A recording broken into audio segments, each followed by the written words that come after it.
Bueno, muy buenos días, hermanos. ¿Qué tal? ¿Cómo les va? Una alegría otro domingo estar con ustedes. La verdad que les extrañaba un montón, 3 domingos ya sin estar aquí. Pero bueno, no es porque no tenía ganas de venir, sino no estaba aquí. Gracias a Dios pudimos allí estar compartiendo la palabra de Dios en una conferencia en Costa Rica y estableciendo a Jonathan, nuestro hermano Jonathan, como pastor allí. Fueron momentos realmente preciosos los que hemos vivido. Les mando un saludo a los hermanos que nos están viendo a esta hora, seguramente, que se despiertan a las 3 o 4 de la mañana, según donde nos estén viendo, para ver en vivo la predicación.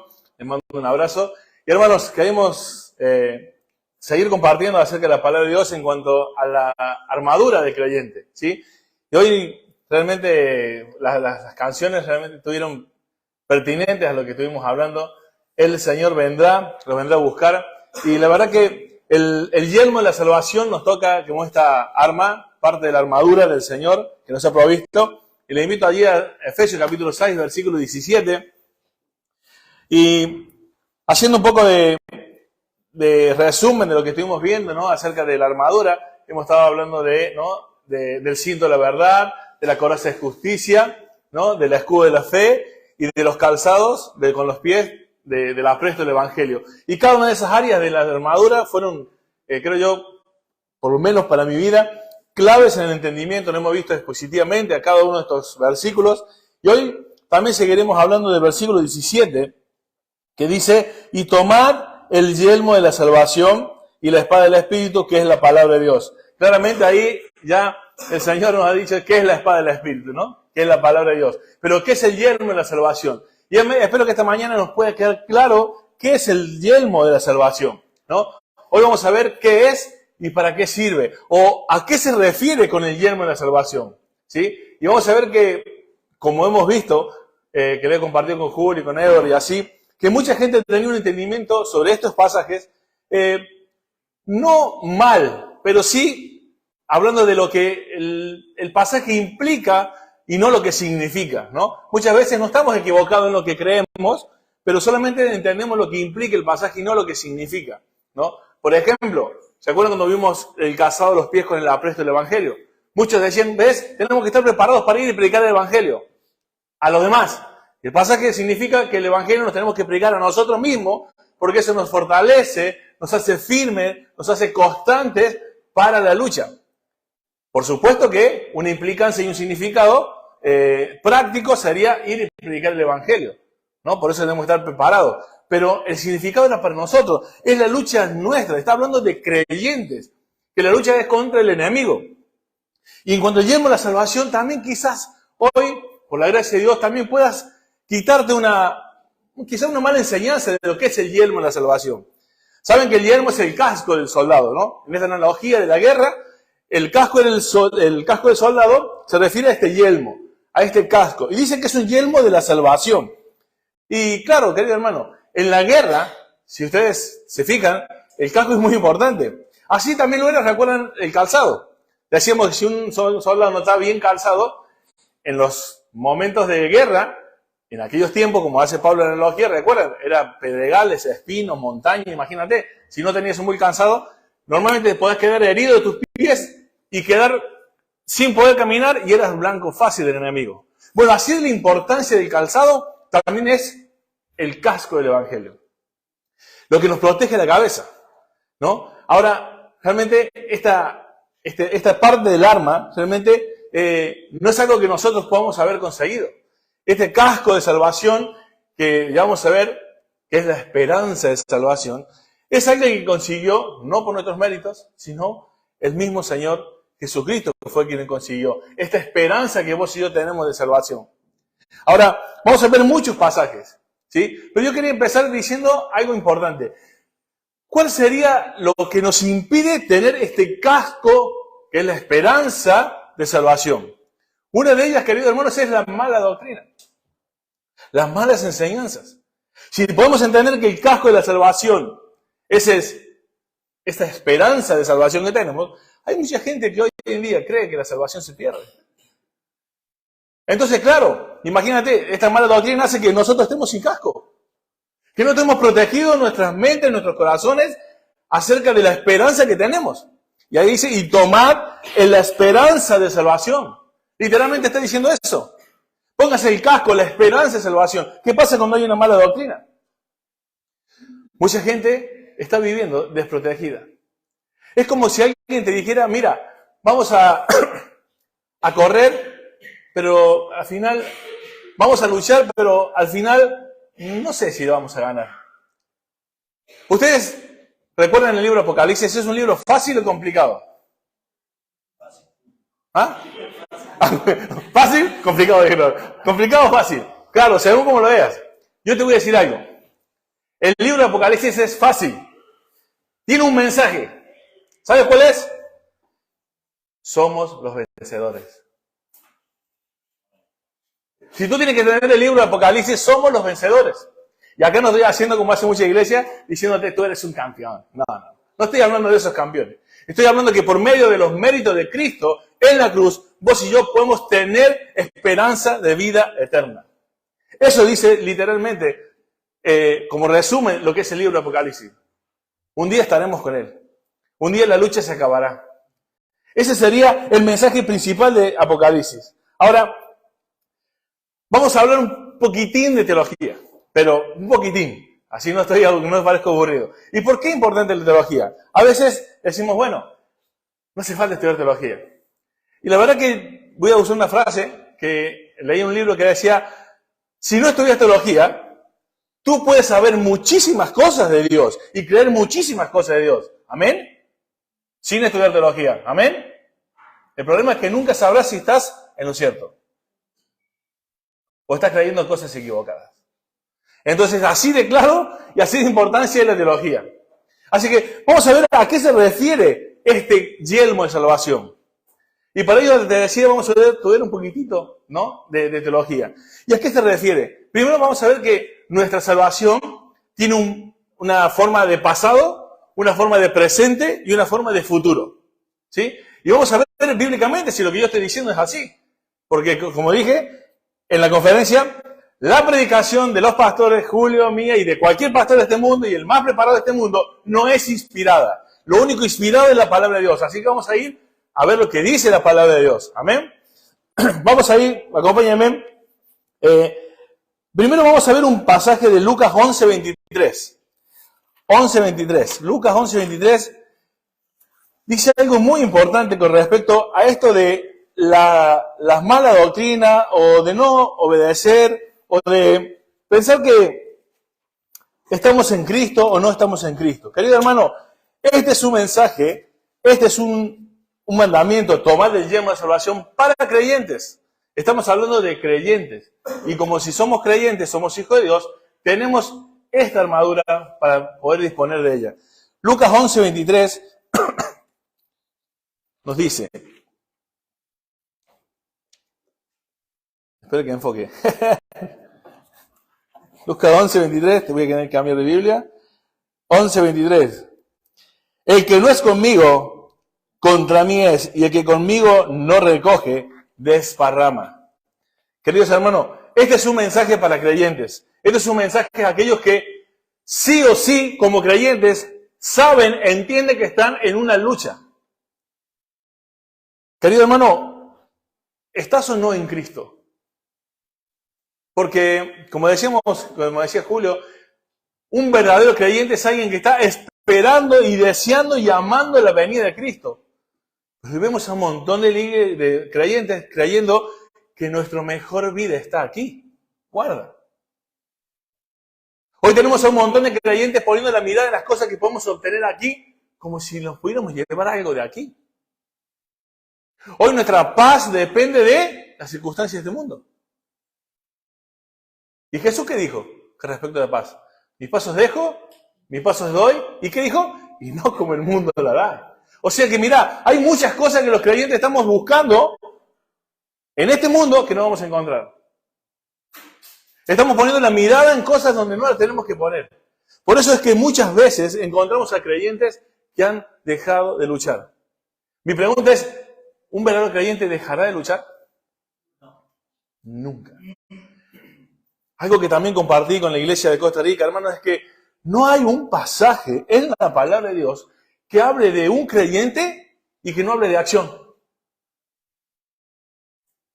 No hay. Porque nadie, como dijo esta mañana, por eso digo, qué bien como el Espíritu de Dios, cómo va preparando nuestros corazones desde la alabanza, es que no hay un creyente que haya tenido un encuentro con Cristo y quede igual. Es como chocar con un camión de 100 toneladas a 180 kilómetros por hora. Chocar contra eso. Y me vas a decir que quedas igual. No queda, te juntan con cucharita. O sea, te cambia hasta la forma. O sea, Cristo es lo mismo, querido hermano. Cuando te encuentras con Cristo no puede ser igual. Esa es una de las evidencias. El fruto, la vida que va cambiando. Así que esta lucha, este casco, nos va a proteger de esas cuestiones, de la esperanza que tenemos, de cómo estamos viviendo, en dónde estamos poniendo nuestra mirada. Por eso decía que era importante leer esto de Lucas, porque en una condición de pasado, ¿cuándo comenzó nuestra salvación? ¿Alguien me puede dar un pasaje donde veamos que dónde comenzó nuestra salvación? ¿Por medio de quién comenzó nuestra salvación? ¿Por medio de quién? De Jesucristo. Efesios capítulo 2. Por gracia sois salvos, por medio de la fe, y esto no es de vosotros, es don de Dios. O sea que la salvación comienza en Cristo. Nos es dada por Cristo. Tiene un pasado. Recuerden, vamos a Romanos porque vamos a estar ahí un momentito más, que vamos a ver unas palabras allí, como le dije, un poquitín de teología, porque es importante entender esta esperanza de salvación. Romanos 8, capítulo 28 y 29.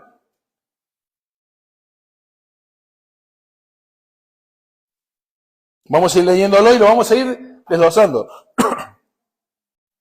Dice, el 28 y 29. Perdón, el 29 y 30. Bueno, leamos todo hasta el 30. Y sabemos que los que aman a Dios, todas las cosas le ayudan a bien. Esto es lo que conforme a su propósito son llamados. Porque los que antes conoció también predestinó para que fuesen hechos conforme a la imagen de su Hijo, para que él sea el primogénito de entre muchos hermanos. Y fíjate que dice, a los que predestinó, a estos también llamó. A los que llamó, a estos justificó. Y a los que justificó, a estos también glorificó. Amén. Fíjate estas palabras. Ahora, te decía que vamos a ver el tema del pasado, el presente y el futuro. Querido hermano, los tres aspectos de esta salvación, de esta esperanza, es que fuimos libertados primeramente de la paga del pecado. Porque cuando todos pecamos estamos destituidos de la gloria de Dios. Romanos 3:23. Y 6:23, ¿qué dice? La paga del pecado es muerte, más la dádiva de Dios es vida eterna en Cristo Jesús. La paga del pecado es la muerte, pero en Cristo nos es dada la vida eterna. La paga del pecado fue dada. Dice la palabra de Dios que nosotros fuimos crucificados juntamente con Él. O sea que hemos muerto, hay un pasado, hay un aspecto que es pasado, que hemos muerto el pecado. El pago del pecado, ¿no? Fue pagado por Jesucristo a favor nuestro. Este es uno de los primeros aspectos. ¿Dónde dice la Biblia? Y como estamos ahí en Romanos, el capítulo 8:1, el versículo 1 dice, ahora pues, ninguna condenación hay para los que están en Cristo Jesús, los que no andan conforme a la carne, sino conforme al Espíritu. Y el 5, hermano, el 5:1, ahí nomás, unas vueltas de hojas. Justificados pues por la fe, tenemos paz para con Dios por medio de nuestro Señor Jesucristo. Éramos enemigos y fuimos hechos hijos de Dios. Y ahora sí, no hay ninguna condenación para aquellos que están en Cristo Jesús. Hay una salvación en un aspecto pasado, que fuimos libertados de la paga del pecado. Pero hay una condición también presente, que es la liberación del pecado, del poder del pecado. ¿Recuerdan el pasaje? ¿No reine pues el pecado en vosotros? Antes era un rey. Éramos esclavos del pecado, pero en Cristo fuimos hechos libres del pecado. ¿No? ¿Hay algunos pasajes para ello? Claro que sí. Vamos a 2 Corintios, capítulo 3, versículo 17. 2 Corintios 3, 17. No se vayan de Romanos, recuerden, no se vayan de Romanos. 3, 17. Dice, porque el Señor es el Espíritu, porque el Señor es el Espíritu, y donde está el Espíritu del Señor, allí hay libertad. Wow. ¿Te suena escuchar a hermanos decir, es que no puedo? Si tú dices no puedo, le estás haciendo a Dios mentiroso. Donde está el Espíritu de Cristo, donde está el Espíritu del Señor, si mora el Espíritu Santo en tu vida y en la mía, tenemos libertad del pecado, del poder del pecado. Sabemos que por nuestra naturaleza pecaminosa pecaremos, pero hay poder para vencer el pecado. Como le decía ahí en Romanos capítulo 8, versículo 2, porque la ley del Espíritu de vida en Cristo Jesús me ha librado, ¿de qué? De la ley del pecado y de la muerte. ¡Wow! Hay un aspecto pasado, libertad de la paja. Hay un aspecto presente, libertad del poder del pecado. Todo esto incluye, ¿no?, esta salvación que nos ha sido otorgada. Pero hay otro aspecto más, y es al que se refiere en el libro de Efesios. Es la salvación futura, esta esperanza de salvación. Esta futura la vemos claramente ahí en Romanos 8, el 31 y 32, al 33 también. Dice, ¿qué pues diremos a esto? A estos que acaba de decir el versículo 30. A los que llamó, justificó, santificó y glorificó. ¿A qué podemos decir de esto? Dice Pablo, que si Dios es por nosotros, ¿quién contra nosotros? El que no estimó ni a su propio Hijo, sino que lo entregó por todos nosotros, ¿no nos dará también con él todas las cosas? ¿Quién acusará a los escogidos de Dios? Dios es el que justifica. ¿Quién es el que condenará? Cristo es el que murió, más aún el que también resucitó, el que además está a la diestra de Dios, el que también intercede por nosotros. ¡Wow! Querido hermano, ¿recuerdan? Hay una posición que es pasada, que es la justificación. Hay una posición presente del creyente que es salvo, en la santificación, ese proceso. Pero también hay una condición futura, que es la glorificación. Y esa es la que estamos esperando. ¿Y cuál es esta conciencia o esta confianza que tenemos? Es que Él intercede por nosotros. Él está siempre allí. Querido hermano, Él es el que nos limpia de pecado cada vez que confesamos y nos va limpiando de toda maldad. Esa es la santificación presente. Hay tantas cosas por las cuales podemos tener esta esperanza totalmente colocada en el lugar preciso en nuestra mente. ¿Por qué esta esperanza de salvación debe estar colocada en nuestra mente? Según lo que hemos estado hablando de estos 4 o 5 domingos, de la guerra. ¿Por qué? Porque es allí donde se da la batalla. ¿Dónde era la lucha espiritual? En nuestras mentes. Así que si por ahí te andan diciendo que estamos luchando contra demonios, contra esto, contra el otro, no le creas, la Biblia no dice eso. La Biblia dice que la lucha no es contra carne ni sangre, pero se desarrolla en la mente. Y esto lo vemos desde Génesis. Ya vamos a hablar del poder de la palabra, pero de Satanás. Satanás tiene poder, pero tenemos un Dios que es todopoderoso. Amén. Pero tiene poder, queridos hermanos. Dios, vamos a ver también en el libro de Romanos un pasaje que también nos va a ayudar un montón a entender que esta salvación, que esta esperanza de salvación que tenemos que poner como casco, nos ayuda a vivir la vida diaria. Porque, querido hermano, estamos en un mundo caído, en un mundo que va de mal en peor. Que ustedes han escuchado las noticias, todo el mundo intentando hacer, los gobiernos, las fundaciones, los organismos, están todos intentando que el mundo sea un poco mejor.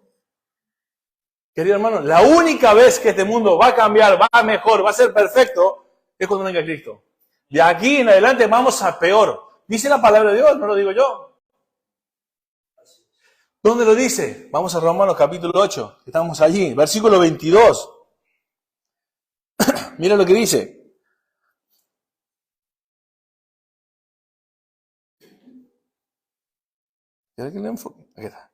Porque sabemos que toda la creación gime a una y a una está con dolores de parto hasta ahora. Y no solo ella, sino que también nosotros mismos, que tenemos las primicias del Espíritu, nosotros también gemimos dentro de nosotros mismos, esperando que la adopción, la redención de nuestro cuerpo. Hasta ahí, vamos a después leer el versículo 24 que nos va a aclarar esto de la esperanza. Pero vamos a ver esta condición, querido hermano. Vamos de mal en peor. La misma creación gime a una, y nosotros también vemos que esto cada vez va peor. Ustedes recuerdan la Agenda 2030, es la que se viene, la que están hablando. Como dicen que vamos a quedar pobres, desnudos y felices por estar pobres y desnudos. Nos van a meter eso en la cabeza. Y el mundo va a ir tras de ello. La cosa va peor. Pero ahora hablemos entre nosotros. Hablemos de los creyentes. Dejemos al mundo y que no entiende las cosas de Dios. Y tú como creyente, yo como creyente, ¿qué entendemos de este mundo? ¿Cómo estamos viendo? ¿Cómo estamos viendo, hermano, esta lucha? Querido hermano, ¿no te has puesto a pensar en las cosas que nos ocurren?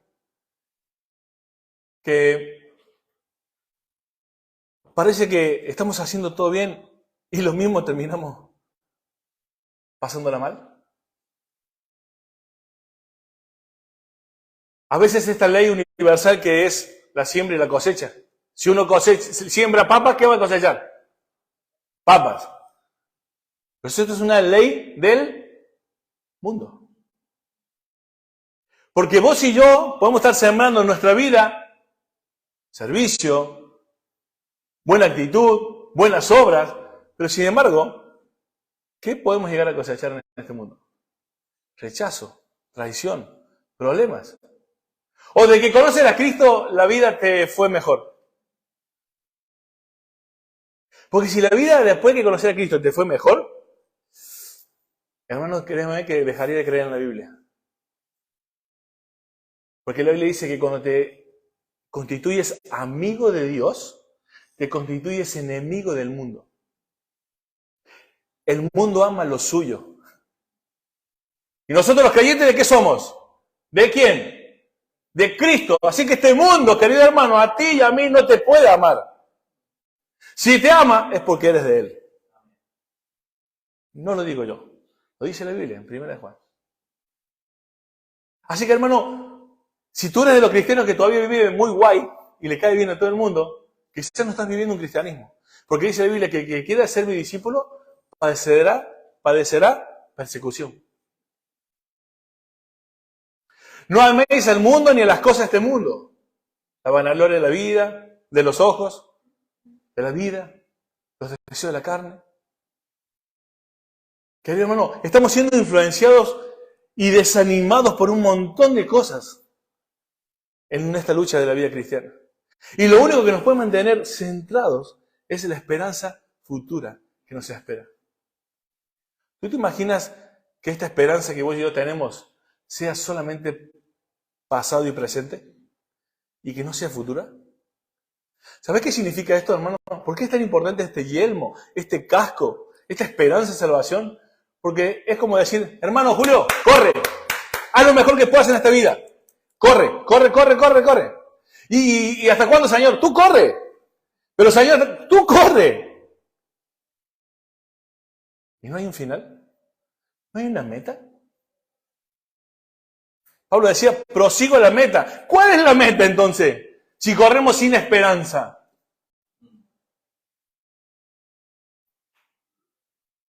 Queridos hermanos, Edward, a veces la pasas mal. Sufre por Cristo. Un día se va a acabar. Vanessa, muchas cargas. Algún día se va a acabar. Teresita, y podría poner los nombres de cada uno de nosotros. Algún día se va a terminar porque tenemos una esperanza gloriosa, una esperanza final. No corremos y a ver qué pasa. Los cristianos que viven desanimados es porque están corriendo para ver qué pasa y no entienden el yelmo, la esperanza de salvación que tenemos. El versículo 24 dice, fíjate allí lo que leímos recién, porque en esperanza fuimos salvos. Está muy bien traducida allí. En esperanza fuimos salvos. Pero la esperanza que se ve no es esperanza, porque lo que alguno ve, ¿de qué esperarlo? O sea, ¿a qué esperarlo? Pero si esperamos lo que no vemos, con paciencia lo aguardamos. Claro, hermano, en esta vida podemos estar corriendo y corriendo, pero la esperanza que hoy vivimos, que vivimos antes, que vivimos presente, es una esperanza que aún no está revelada, pero que la podemos justamente ya tener presente, creerle a Dios, creer en la palabra de Dios. Hay mucha gente que sabe de Dios, pero no le cree a Dios. Querido hermano, esto lo que dice aquí es que esta esperanza que vos y yo tenemos es como lo dice Gálatas capítulo 5, versículo 5. Mira, vamos allí. Gálatas 5, versículo 5. Creo que esto es uno de los sermones que más textos bíblicos voy a tratar porque creo que tengas argumentos, querido hermano. Cuando el diablo venga, tú le puedas refutar, tú le puedas gritar en la cara que eres un hijo de Dios y que tu esperanza está en los cielos. Estar esperándola nada más, pero ya está presente, porque Dios es quien dice ser. El Señor es fiel y cumple sus palabras y cumple sus promesas. Gálatas 5:5 dice, pues nosotros por el Espíritu guardamos por la fe la esperanza de la justicia. ¡Wow! Nosotros tratamos de hacer muchas cosas en esta vida para agradar a Dios. Queremos estar presentados delante de Dios justo, ¿no? Lo mejor que podamos. Señor, quiero agradarte con mi vida, quiero ser santo porque vivo para ello, vos tú moriste por mí en la cruz. Pero hermano, en esta vida, de manera perfecta nunca lo vamos a poder hacer. Pero tenemos que tener puesta la esperanza de que algún día, esa esperanza es que vamos a ser justos delante de Dios. Nos va a presentar delante de Él, sin mancha. Como dice 1 Pedro, capítulo 1, versículo 5. Que ya más adelante lo vamos a leer también. Pero lo que dice el versículo 6, y acá va a empezar un poquito la aplicación del mensaje. Porque en Cristo Jesús, el versículo, el 1 de Pedro, lo había dicho, en 1 de Pedro, capítulo 1, mirá lo que dice. Versículo 3. Bendito el Dios y Padre de nuestro Señor Jesucristo, que según su grande misericordia, nos hizo renacer, ¿para qué? Para una esperanza, una esperanza viva. Viva, querido hermano. ¿Por qué es viva? Por la resurrección de Jesucristo de los muertos. Como dice la palabra de Dios en otro pasaje, recuerdan que si Cristo no resucitó, vale nuestra fe. Somos los más dignos de conmiseración. O sea, pobre de ti, estás creyendo en algo que ni sabes qué pasó. Pero Cristo está vivo, Él resucitó. Y por esa resurrección, por ese poder que Cristo tiene, es nuestra esperanza. Porque Él se levantó de los muertos. Por eso es viva, porque Él está vivo. Amén. Y mirá lo que dice. ¿Pero para qué? Para una herencia incorruptible, incontaminada e inmarcesible, reservada en los cielos para nosotros. Está allí reservada. Es para nosotros, querido hermano. Que sois guardados por el poder de Dios mediante la fe, para alcanzar la salvación que está preparada para ser manifestada en el tiempo postrero. Querido hermano, ¿cómo puede haber, después de leer este pasaje, una pérdida de salvación? Que sois guardados por el poder de Dios. No depende de ti ni de mí. Si dependiera de ti y de mí, como siempre decimos, la perderíamos a cada 10 minutos, cada minuto. Qué miserable serían nuestras vidas. Pensar que lo he logrado, no lo he logrado. Eso es catolicismo romano. Eso es salvación por obras. Romanos lo dice, Efesios capítulo 2, versículos 8 y 9. No por obras para que nadie se gloríe. Querido hermano, es clarita la palabra de Dios. Que somos guardados por el poder de Dios. ¿Hay un poder más grande que el de nuestro Dios? ¿Alguien nos podrá arrebatar de la mano de nuestro Dios? Nada. Y encima, mira lo que dice. Para presentarnos ¿cómo? Dice. Que está preparada. Mirá. Esa salvación es incontaminada, incorruptible, inmarcesible, reservada en los cielos para nosotros, que soy guardado mediante la fe, para alcanzar la salvación que está preparada para ser manifestada en tiempos postreros. ¡Wow! Ahora el versículo 6 nos habla de esta salvación presente. El cual vosotros os alegráis. ¿Nos alegramos? Amén. Pero, aunque ahora, por poco tiempo, si es necesario, tengáis que ser afligidos en diversas pruebas, para que sometida a prueba vuestra fe, mucho más preciosa que el oro, sea, al cual perecedero, se prueba con fuego, sea hallado en alabanza, gloria y honra, cuando sea manifestado Jesucristo. Querido hermano, wow, mi esposo no se convierte.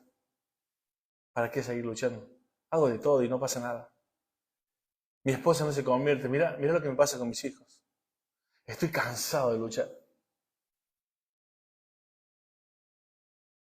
Pero, a ver, ¿te ha pasado que pensás, ¿vale la pena tanto esfuerzo?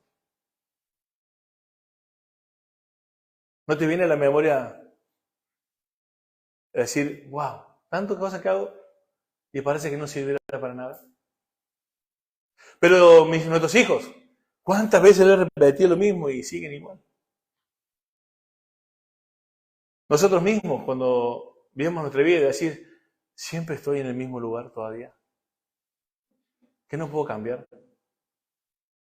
Llevo 10 años en el Señor y aún sigo luchando con las mismas cosas. ¿Aún me sigue costando leer la Biblia? Escuché una frase muy dura, pero creo que es muy real. Hermano, si no quieres o te cuesta leer la Biblia, mejor deja la fe. ¿Sabes por qué? Porque estás buscando algo en lo cual no la vas a encontrar sino más que en su palabra. Porque la única forma que Dios se ha revelado es a través de este libro. Tú no vas a encontrar a Dios en ningún otro lugar. Lo vas a encontrar por medio de este libro. Si no te gusta leer, estás perdiendo el tiempo. Querido hermano, este yelmo de salvación, esta esperanza de salvación, está fundamentada en la palabra de Dios. Como toda la armadura, hemos terminado casi siempre hablando de lo mismo. La palabra de Dios. Porque es la única inspirada. Dios puede haber dicho un montón de cosas. Ustedes ven películas de Jesús y ven a Jesús haciendo barro y así sale un pajarito. No sé si la han visto esa película. Hace un pajarito del barro. Y Dios puede haber hecho 1000 cosas, sí, vale. Pero lo único que Dios quiere que sepamos está aquí. Lo único que sirve para la vida y la piedad, dice la palabra de Dios, está aquí. Estas cosas son escritas, dice Juan, para que sepáis que tenés vida eterna. No hay otro camino para tener la vida eterna. Y esta seguridad, esta esperanza, solamente se da a través de la palabra de Dios. Querido hermano, el yelmo, entonces, es la esperanza de la salvación final. Pero dice que seremos afligidos, que en este momento tenemos un montón de problemas. Pero querido hermano, Cristo nos dejó un ejemplo. Un ejemplo de que no hay gloria sin cruz. Él es el mejor ejemplo. Aquí, nunca creas el mensaje de que aquí es tu vida mejor. Aquí el mensaje es que ven porque Dios tiene un plan maravilloso para tu vida. Eso es un mensaje diabólico, humanista. Querido hermano, aquí no está el plan maravilloso para tu vida. Dice la palabra de Dios, no nos cansemos pues de hacer el bien, porque a su debido tiempo cosecharemos, si no desmayamos. La perseverancia. Dice, a su debido tiempo. Y si vos le preguntas a millones de cristianos en el mundo, te vas a dar cuenta que han vivido toda su vida en dificultad, en persecución, en problemas, en dificultades. Y esa cosecha de tantas buenas obras que estamos haciendo, que son las que Dios preparó de antemano, como dice Efesios capítulo 2, versículo 10, no son nuestras, son las que Él preparó de antemano. Esa cosecha está en los cielos. No va a estar aquí. Por eso es ese mensaje engañoso. El mejor plan de Dios para tu vida es aquí. Tú eres un campeón. Hay poder en tu boca. Confiésalo y recíbelo. Todo lo que pise tu plato, pie será tuyo. El famoso, porque en el nombre de Jesús, hermano, el nombre de Jesús no es un conjuro mágico, no es un mantra de la hechicería. El pasaje se refiere a que todo lo que tú digas, si lo dices como si fueras el que lo pidió, el Hijo de Dios, y el único que pide siempre en la voluntad de Dios es su Hijo, porque Él es Dios. Entonces, todo lo que nosotros pidamos conforme a la voluntad de Dios, os será hecho, porque es como si lo pidiera Jesucristo. Eso significa en el nombre de Jesús. No porque tú lo repitas, Dios te lo va a dar. ¿Cuántas veces dice la palabra de Dios que hay cosas que no recibimos porque pedimos de acuerdo a nuestra naturaleza, lo que nos parece, y no conforme a la voluntad de Dios? Así que como la Biblia no se contradice, hay que interpretar bien los pasajes. Amén. Entonces, querido hermano, te decía que el diablo tiene poder, tiene un poder en su palabra, y es el mismo poder que usó desde Génesis. Dios le dijo a la mujer y al hombre que no comieran del árbol. ¿Y qué hizo el diablo? Decirle, con que Dios te ha dicho, siembra la duda y el desánimo. El desánimo es una de las características primordiales que el diablo usa. Y saben que el diablo es algo, en eso creo yo que es uno de los mejores. Y en eso te podría decir que hasta es casi perfecto, en que no se cansa nunca. Es incansable. Nunca te va a dejar de intentar desanimarte y de hacerte dudar de la palabra de Dios. Mira, cuando alguien en tu cabecita dice, hey, mira lo que has hecho, tú eres un hipócrita. Hey, mira, estás siendo religioso. Hey, mira, ¿tú eres creyente? Querido hermano, esas dudas las siembra el diablo. Y ahí es cuando nosotros tenemos que tener la esperanza y gloria de decirle a Satanás, Satanás, soy un hijo de Dios que estoy en remodelación. Estoy en un proceso de santificación. Y su palabra dice que si me confieso, me arrepiento, cambio, Él me perdona. Él siempre está intercediendo por nosotros. Está allí en los cielos. Por eso dice, ¿quién acusará? No deje que el diablo te acuse. Hacerte dudar de tu fe y de su salvación. Ahora la Biblia dice que examinemos si estamos en la fe. Y entonces, ¿cómo uno estas dos cosas? Es tu problema con Dios. Yo no puedo asegurar tu salvación, tú no puedes asegurar la mía. Solo Cristo la puede asegurar. Dice la palabra de Dios en Romanos que el Espíritu, tu Espíritu testifica. El Espíritu Santo testifica a tu Espíritu de que eres hijo de Dios. Tú lo sabes. Tú lo sabes, si conoces la palabra de Dios, sabrás que no es por tus obras. No es por lo bien que te portas. Es por medio de la gracia, es por medio de la fe. Así que, querido hermano, todo este desánimo que el diablo siembra en nuestra vida, siempre fue para hacernos dudar de la palabra de Dios. Es por eso la esperanza de salvación, aunque es futura, aunque nos espera, nos debe llevar a vivir esa vida que decir, bueno, aunque estoy cansado de luchar, aunque parece que no me funciona nada, aunque, a ver, estoy haciendo las cosas bien y me quedo sin trabajo. Estoy siendo de ejemplo a mi esposo y lo mismo no viene a la iglesia. O a mi esposa, al revés, igual. A ver, ¿qué han visto mis hijos que no vienen a la iglesia? ¿Qué he hecho mal? Mirá, no tengo ganas de leer la Biblia nunca. Pero cuando me encuentro con ella me encanta, pero yo mismo no lo puedo hacer, no tengo esa fuerza. ¿Cuántas cosas nos causan desánimo para no seguir adelante? Hermano, esta mañana quiero decirte, toma la esperanza de salvación que nos espera. Algún día dejarás de luchar. Algún día esto se acabará. Y cuando estemos delante de Él, Señor, acá es todo lo que pude hacer. Eso nos quedará. Y encima el Señor dice que nos premiará, nos alabará porque hagamos una obra. Cada obra será probada. Cada obra. Y que hayamos hecho bien, dice que recibiremos la alabanza de Dios. ¡Wow! Que nos diga una sola vez el Señor, buen siervo fiel, vale la pena toda la vida. Una sola cosa que nos diga bien. Que el mismo Dios nos alabe. Por alguna cosa que hayamos hecho bien.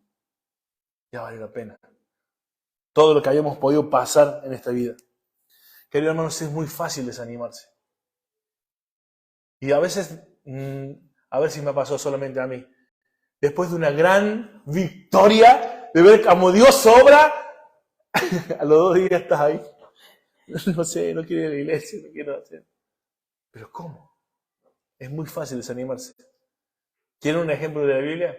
Por tiempo no lo voy a hacer compartirlo, pero en 1 Reyes capítulo 19, léanlo en sus casas. Elías. 450 profetas de Baal, ¡zac! Le cortó la cabeza. Fuego del cielo quemando todo. ¡Wow! Después le dice una mujer, mañana no voy a tratar, no voy a descansar hasta matarte. Una mujer. Elías corriendo, desesperado por el desierto, va a un lugar a otro. ¿Qué? Señor, se sienta. Señor, quítame la vida. ¿Qué? Pero acabas de hacer lo que haces. De ver a Dios así. Y estás pidiendo que te quite la vida por miedo. Así somos. Esos ejemplos están en la Biblia para que nosotros podamos entender que Dios nos comprende. Pero dice que Dios le mandó ángeles, le dieron de comer y le dijo, levántate. Podría haber dicho, bueno, descansa un ratito y luego que te recuperes, vamos, te quiero llevar a un monte. Dijo, levántate. Dijo 2 veces, levántate. Hermano, yo tengo que decirte lo mismo que dijo Dios en su palabra. No te puedo decir, bueno, tómate un tiempito. Deja de luchar. Te mereces un descanso, has luchado muchísimo, Edward. Has luchado mucho. Camila, la estás luchando mucho. Ahora, tómate un descanso del Señor, hace tu vida y después volver porque estás cansado. No. Dios dice, levántate. Ven que quiero hablar contigo. Ven que tengo un mensaje más para darte. Ven que tengo otra tarea más. Querido hermano, hay tantas cosas que en el ministerio, los que están sirviendo al Señor, ¿no te hace pensar a veces, Julio, otro sermón más tengo que preparar? Cuando estaba yo en Costa Rica, era todos los días un sermón, porque todos los días tenía gente que tenía que enseñarle la palabra de Dios. Y era estar preparado todo el día, sin descansar, sin dormir en la noche. Y decís, bueno, vale la pena, otro sermón más. Pero mirá todo lo que estamos haciendo y los hermanos siempre llegan igual tarde, los hermanos siempre están sin comprometerse, en los estudios no vienen, los martes somos los mismos, y vale la pena. Cuando no estás en el ministerio, como dije, a ver, soy un hipócrita si voy, porque no, la verdad es que no quiero estar ahí. Voy porque tengo que ir. Y el diablo dice, no vayas, no seas hipócrita. Me tire del diablo. Él sabe que la única posibilidad de que salgas de esa situación es que estés ahí. Porque lo único que puede cambiar nuestras vidas es el poder de la palabra de Dios. Y lo que tú te pierdes cuando no vienes un domingo, no lo recuperas en toda la eternidad. Lo que necesitabas aprender hoy, no lo puedes recuperar en toda tu vida. Por eso no hay que perderse un mensaje. No hay que perderse un estudio. En una reunión de oración. Si puedes, tiene que estar. Hermanos, y con este versículo me despido esta mañana. Romanos 13.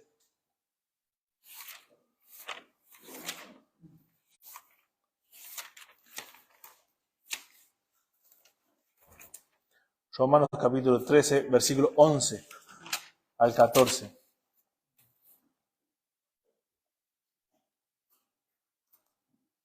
Dice, y esto, conociendo el tiempo, que ya es hora de levantarse del sueño, porque ahora está más cerca de nosotros nuestra salvación que cuando creímos. La noche está avanzada y se acerca el día.